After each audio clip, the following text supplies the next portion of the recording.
The second notebook. On the shore, at a point so close to the ocean, one might imagine it was there that the waves broke, stood a row of over 20 fairly tall cherry trees with coal-black trunks.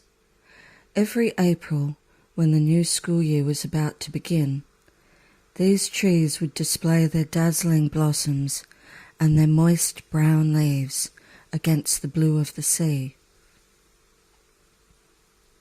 Soon a snowstorm of blossoms would scatter innumerable petals into the water, flecking the surface with points of white, which the waves carried back to the shore. This beach, strewn with cherry blossoms, served as the playground of the high school I attended. Stylized cherry blossoms flowered even on the badge of the regulation school cap and on the buttons of the uniforms.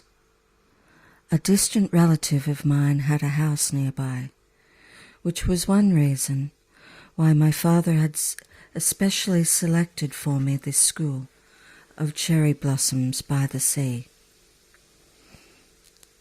I was left in the care of the family, whose house was so close to the school that even after the bell had rung, I could still make it to the class in time if I ran. That was the kind of lazy student I was, but I nevertheless managed, thanks to my accustomed antics, to win popularity with my schoolmates. This was my first experience living in a strange town. I found it far more agreeable than my native place.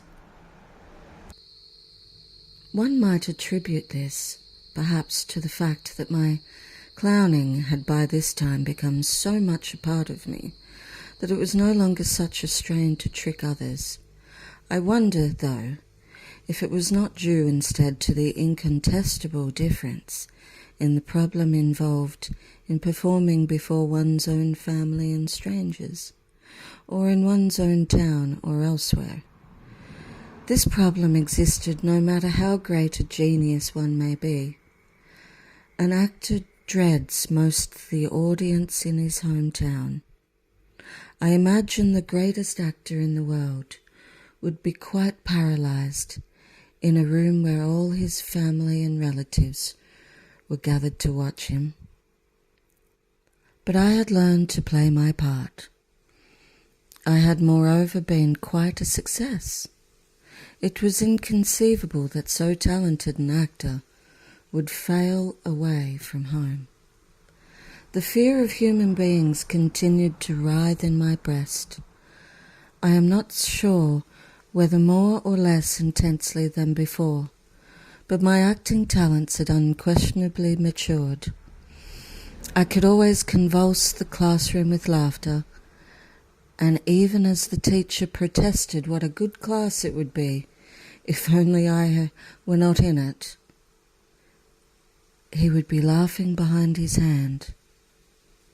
At a word from me, even the military drill instructor, whose more usual idiom was a barbarous, thunderous roar, would burst into helpless laughter.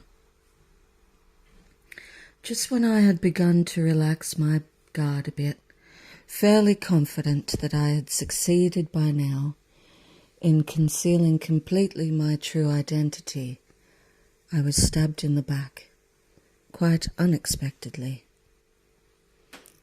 The assailant, like most people who stab you in the back, bordered on being a simpleton.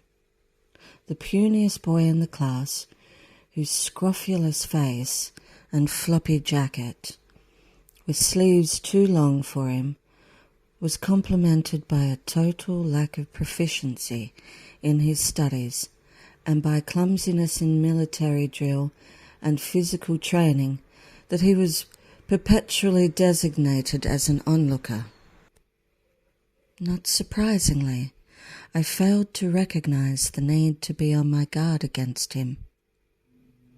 That day, Takiechi, that was the boy's name, as I recall, was as usual onlooking during the physical training period, while the rest of us drilled on the horizontal bar, deliberately assuming as solemn a face as I could muster. I lunged overhead at the bar, shouting with the effort. I missed the bar and sailed on as if I were making a broad jump, landing with a thud in the sand on the seat of my pants. This failure was entirely premeditated, but everyone burst out laughing, exactly as I planned. I got to my feet with a rueful smile and was brushing the sand from my pants when Takiechi, who had crept up from behind, poked me in the back. He murmured, "You did it on purpose." I trembled all over. I might have guessed that someone would detect that I had deliberately missed the bar, but that Takiechi should have been the one came as a bolt from the blue.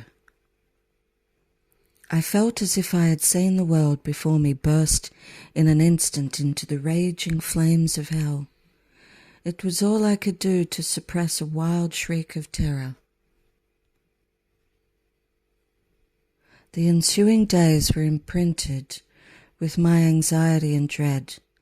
I continued on the surface making everybody laugh with my miserable clowning, but now and then painful sighs escaped my lips. Whatever I did, Takiechi would surely see through it, and I was sure he would soon start spreading the word to everyone he saw. At this thought, my forehead broke out in a sweat. I stared around me vacantly, with the wild eyes of a madman. If it were possible, I felt, I would like to keep a 24 hours a day surveillance over Takiechi, never stirring from him, morning, noon, or night, to make sure that he did not divulge the secret. I brooded over what I should do. I would devote the hours spent with him to persuading him that my antics were not on purpose, but the genuine article. If things went well, I would like to become his inseparable friend. But if this proved utterly impossible, I had no choice but to pray for his death. Typically enough, the one thing that never occurred to me was to kill him. During the course of my life, I had wished innumerable times that I might meet with a violent death. But I have never once desired to kill anybody. I thought that in killing a dreaded adversary, I might actually be bringing him happiness. In order to win over Takiechi, I clothed my face in the gentle, beguiling smile of the false Christian. I strolled everywhere with him, my arm lightly around his scrawny shoulders, my head tilted affectionately toward him. I frequently would invite him in honeyed, cajoling tones to come and play in the house where I was lodging. But instead of an answer, he always gave me only blank stares in return. One day, after school was let out, it must have been in the early summer, there was a sudden downpour. The other students were making a great fuss about getting back to their lodgings, but since I lived just around the corner, I decided to make a dash for it. Just as I was about to rush outside, I noticed Takiechi hovering dejectedly in the entranceway. I said, "Let's go. I'll lend you my umbrella." I grabbed Takiechi's hand as he hesitated and ran out with him in the rain. When we arrived home, I asked my aunt to dry our jackets. I had succeeded, finally, in luring Takeachi to my room. The household consisted of my aunt, a woman in her 50s, and my 2 cousins, the older of whom was a tall, frail, bespectacled girl of about 30. She had been married at one time, but was later separated. And the younger, a short, round-faced girl who looked fresh out of high school. The ground floor of the house was given over to a shop where small quantities of stationery supplies and sporting goods were offered for sale. But the principal source of income was the rent from the 5 or 6 tenements built by my late uncle. Takeachi, standing haplessly in my room, said, "My ears hurt." They must have got wet in the rain. I examined his ears and discovered they were both running horribly. The lobes seemed exaggerated and filled to the bursting with pus. I simulated a look of concern. "This looks terrible. It must hurt." Then in the gentle tones a woman might use, I apologized. "I'm so sorry I dragged you out into this rain." I went downstairs to fetch some cotton wool and alcohol. Takeachi lay on the floor with his head on my lap, and I painstakingly swabbed his ears. Even Takeachi seemed not to be aware of the hypocrisy, the scheming behind my actions. Far from it. His comment as he lay there, with his head pillowed in my lap, was, "I'll bet lots of women will fall for you." It was his illiterate approximation of a compliment. This, I was to learn in later years, was a kind of demoniacal prophecy, more horrible than Takeachi could have realized. To fall for, to be fallen for. I feel in these words something unspeakably vulgar, farcical, and at the same time extraordinarily complacent.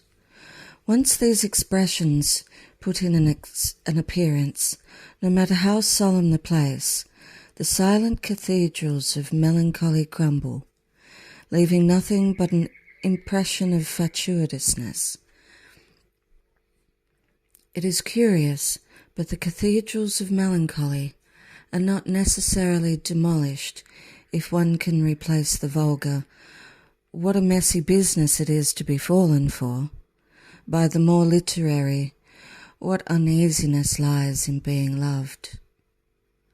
Takeachi uttered that idiotic compliment that women would fall for me, because I had been kind enough to clean the discharge from his ears. My reaction at the time was merely to blush and smile, without saying a word in return. But to tell the truth, I had already had a faint inkling of what his prophecy implied. No, to speak in those terms of the atmosphere engendered by so vulgar an expression as "to fall for" is to portray a precocity of sentiment not even worthy of the dialogue of the romantic lead in a musical comedy. I certainly was not moved by the farcical, self-satisfied emotions suggested by the phrase "to have a faint inkling." I have always found the female of the human species many times more difficult to understand than the male. In my immediate family, women outnumbered the men, and many of my cousins were girls. There was also the maid-servant of the crime. I would think it would be no exaggeration to say that my only playmates while I was growing up were girls. Nevertheless, it was with very much the sensation of dreading and treading on thin ice that I associated with these girls. I could almost never guess their motives. I was in the dark. At times I made indiscreet mistakes which brought me painful wounds. These wounds, unlike the scars from the lashing a man might give, cut inwards very deep, like an internal hemorrhage, bringing intense discomfort. Once inflicted, it was extremely hard to recover from such wounds.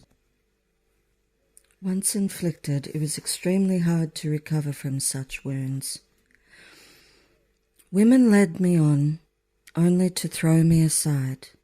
They mocked and tortured me when others were around, only to embrace me with passion as soon as everyone had left.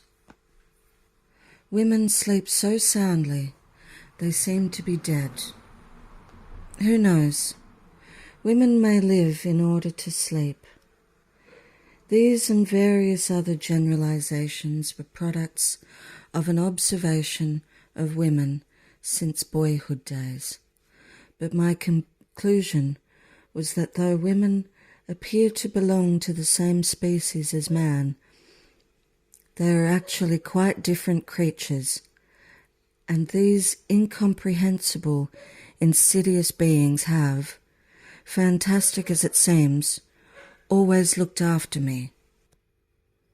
In my case, such an expression as to be fallen for, or even to be loved, is not in the least appropriate. Perhaps it describes the situation more accurately to say that I was looked after. Women were also less demanding than men when it came to my clowning. When I played the jester, men did not go on laughing indefinitely. I knew that if I got carried away by my success in entertaining a man and overdid the role, my comedy would fall flat, and I was always careful to quit at a suitable place. Women, on the other hand, have no sense of moderation. No matter how long I went on with my antics, they would ask for more, and I would make myself exhausted responding to their insatiable demands for encores. They really laugh an amazing amount of the time. Suppose one can say that women stuff themselves with far more pleasure than men. The two cousins in whose house I was living while attending school used to visit my room whenever they had the time. Their knock on my door, no matter how often it came, never failed to startle me, so that I almost jumped in fright. "Are you studying?" "No," I would say with a smile, shutting my book. I would launch into some silly story, miles removed from what I was thinking. Today at school, the geography teacher, the one we call the walrus. One evening, my cousins came to my room, and after they had compelled me to clown at unmerciful lengths, one of them proposed, "Yozo, let's see how you look with glasses on." "Why?" "Don't make such a fuss. Put them on. Here, take these glasses." They invariably spoke in the same harsh, peremptory tones. The clown meekly put on the older girl's glasses. My cousins convulsed with laughter. "You look exactly like him. Exactly like Harry Lloyd." The American movie comedian was very popular at the time in Japan. I stood up. "Ladies and gentlemen," I said, raising one arm in greeting. I would like on this occasion to thank all my Japanese fans. I went through the motions of making a speech. They laughed all the harder. From then on, whenever a Harry Lloyd movie came on, or came to town, I went to see it and secretly studied his expressions. One autumn evening, as I was lying in bed reading a book, the older of my cousins, I always called her sister, suddenly darted into my room quick as a bird and collapsed over my bed. She whispered through her tears, "Yozo, you'll help me, I know. I know you will. Let's run away from this terrible house together. Oh, help me, please." She continued in this hysterical vein for a while, only to burst into tears again. This was not the first time that a woman had put on such a scene before me, and Sister's excessively emotional words did not surprise me much. I felt instead a certain boredom at their banality and emptiness. I slipped out of bed, went to my desk, and picked up a persimmon. I peeled it and offered Sister a section. She ate it, still sobbing, and said, "Have you any interesting books? Lend me something."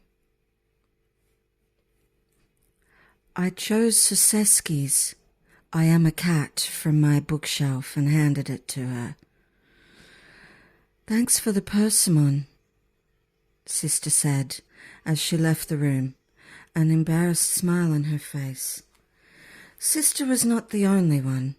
I have often felt that I would find it more complicated, troublesome and unpleasant to ascertain the feelings by which a woman lives than to plumb the innermost thoughts of an earthworm. Long personal experience has taught me that when a woman suddenly bursts into hysterics, the way to restore her spirits is to give her something sweet. Her younger sister, Sechan, would even bring friends to my room, and in my usual fashion, I amused them all with perfect impartiality. As soon as a friend had left, Sechan would tell me disagreeable things about her, inevitably concluding, "She's a bad girl, you must be careful of her."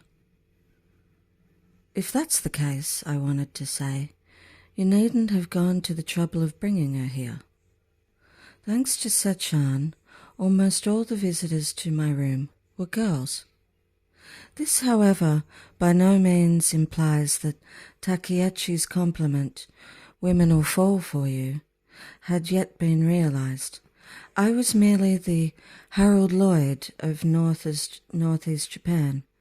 Not for some years would Takiechi's silly statement come palpitatingly alive, metamorphosed into a sinister prophecy. Takiechi's made one other important gift to me. One day he came to my room to play. He was waving a brightly coloured ghost picture, which he proudly displayed. "It's a picture of a ghost," he explained. I was startled. That instant, as I could not help feeling in later years, determined my path of escape. I knew what Takiechi was showing me.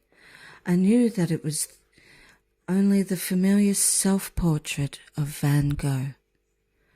When we were children, the French Impressionist school was very popular in Japan, and our first introduction to an appreciation of Western painting most often began with such works. The paintings of Van Gogh, Gauguin, Cézanne, Renoir were familiar even to students at country schools, mainly through photographic reproductions. I myself had seen quite a few coloured photographs of Van Gogh's paintings. His brushworks and the vividness of his colours had intrigued me, but I had never imagined his pictures to be of ghosts.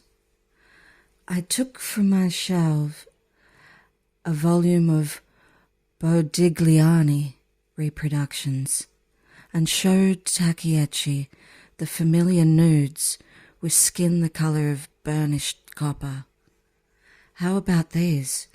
Do you suppose they're ghosts too? They're terrific. Takiechi widened his eyes in admiration. This one looks like a horse out of hell. They really are ghosts then, aren't they? I wish I could paint pictures of ghosts like that, said Takiechi. There are some people whose dread of human beings is so morbid that they reach a point where they yearn to see that their own eyes, monsters of ever more horrible shapes.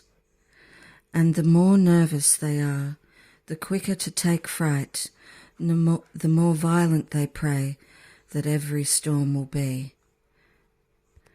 Painters who have had this mentality after repeated wounds and intimidations at the hands of the apparitions called human beings have often come to believe in phantasms. They plainly saw monsters in broad daylight in the midst of nature. And they did not fob people off with clowning. They did their best to depict these monsters just as they appeared. Takiechi was right. They had dared to paint pictures of devils. These, I thought, would be my friends in the future. I was so excited I could have wept. I'm going to paint too.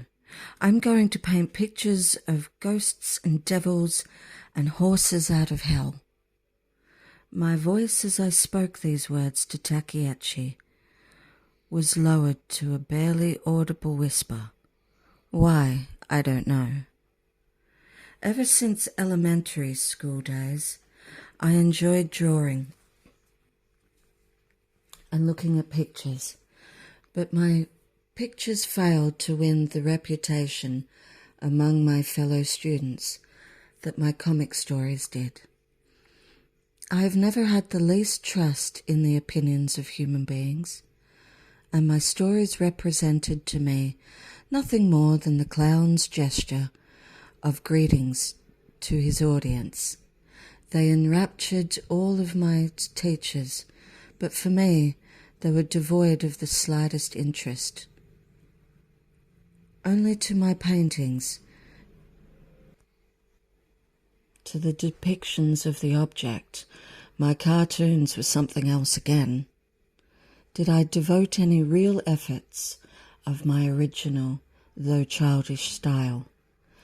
The copybook for drawing we used at school were dreary. The teacher's pictures were incredibly inept, and I was obliged to experiment for myself entirely without direction, using every method of expression which came to me.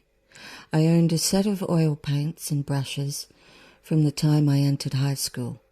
I sought to model my techniques on those of the Impressionist school, but my pictures remained flat as paper cutouts and seemed to offer no promise of ever developing into anything. But Takiechi's words made me aware that my mental attitude towards painting had been completely mistaken. What superficiality and what stupidity there is in trying to depict in a pretty manner things that one has thought pretty.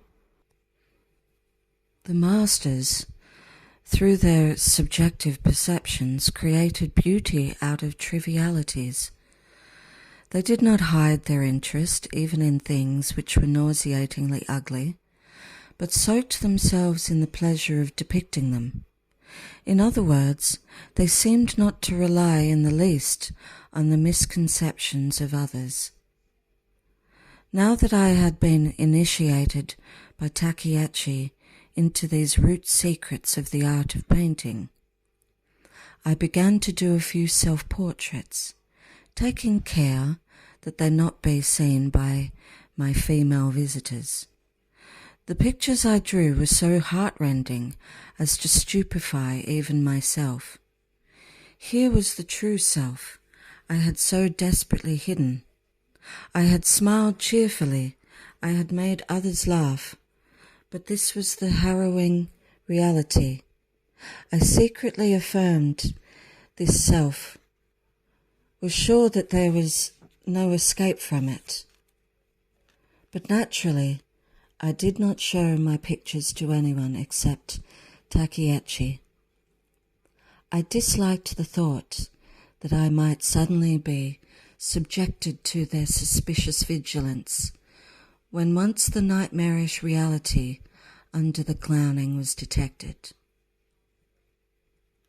On the other hand, I was equally afraid that they might not recognize my true self when they saw it. But imagine that it was just some new twist to my clowning, occasion for additional snickers. This would have been most painful of all. I therefore hid the pictures in the back of my cupboard. In school drawing classes, I had also kept secret my ghost-style techniques and continued to paint as before in the conventional idiom of pretty things. To Takeachi, and to him alone, I could display my easily wounded sensibilities, and I did not hesitate now to show him my self-portraits. He was very enthusiastic, and I painted 2 or 3 more, plus a picture of a ghost, earning from Takeachi the prediction, "You'll be a great painter someday." Not long afterwards, I went up to Tokyo. On my forehead were imprinted the 2 prophecies uttered by half-wit Takeachi, that I would be fallen for and that I would be a great painter. I wanted to enter an art school, but my father put me into college, intending eventually to make a civil servant out of me. This was the sentence passed on me, and I, who have never been able to answer back, dumbly obeyed.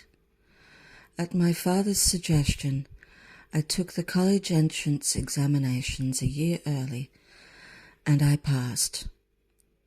By this time, I was really quite weary of my high school by the sea and the cherry blossoms. Once in Tokyo, I immediately began life in a dormitory, but the squalor and violence appalled me.